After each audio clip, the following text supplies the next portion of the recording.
to Free Speech Nation. My comedian guests this evening are Nicholas de Santo, Cressida Wetton. Hello.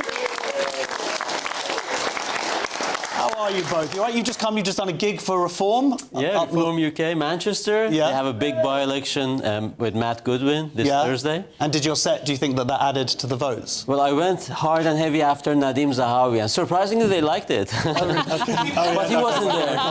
Okay. We can get some more questions from our audience, and our first one's from David. What's the first rule of non-binary book club? Yeah, what's the first rule of non-binary book club? So this Cabinet Secretary, Dame Antonia Romeo, reportedly encouraged staff to join a non-binary book club and focus on inclusivity. So this is arguably the most powerful non-elected person in government. And they're very much pro-non-binary, which isn't technically a thing. Well, no, it's not technically a thing. This is a great use of resources, isn't it? Luckily, the country is awash with money, and we haven't got any shortage of that. It's infuriating, isn't it? And also, why is your boss telling you what to think in those terms anyway? You know, I wouldn't be very pleased if you told me to go and read something. Well, I'm not your boss. I'm your mate.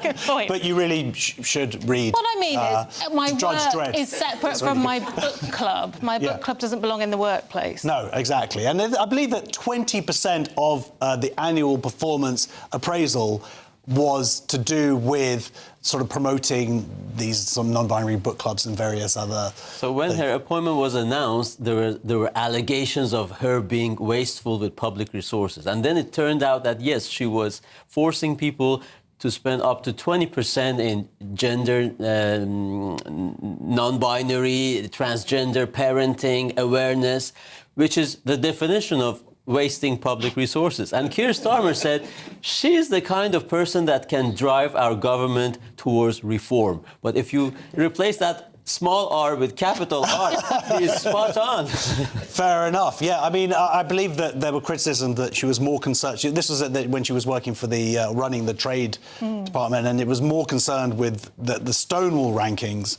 rather than promoting UK trade. Now, I guess the question for us, Cressida, is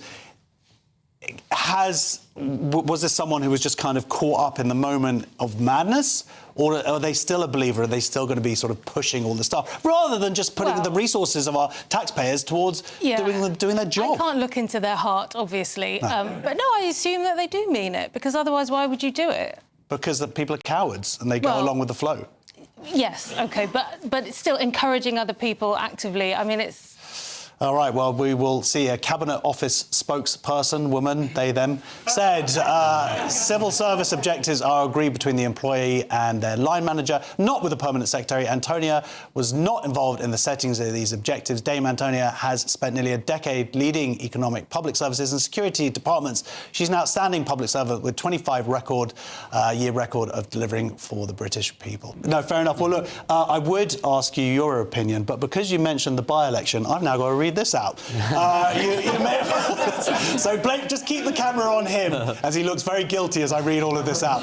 You may have heard some discussion around the Gorton and Denton by-election, which is taking place on Thursday, the 26th of February. The by-election was triggered after the resignation of Andrew Goodwin. The Conservatives have announced Charlotte Caden as their candidate, Hannah Spencer as the Green Party's candidate, Jackie Pearcey has been announced as the Liberal Democrats' candidate, Matt Goodwin was announced as the Reform UK's candidate. Angeliki Stogia is Labour Party's candidate. Advance UK have announced Nick Buckley as their candidate. Sebastian Moore is the Social Democrat Party candidate. The Rejoin EU PK announced Joseph Foamy. It's my birthday, this isn't fair! This is also Dan Clark from the Libertarian Party UK, Sir Oinkalot from the Monster Raving Luna Party, and Hugo Wills is the candidate for the Communist League election campaign. You asked me about my gig. It's my fault. Right, next on Free Speech Nation, we're going to be speaking with author Nigel Biggar in the studio to discuss his new book. As he warns, we're entering a new dark age. See you in 2 minutes.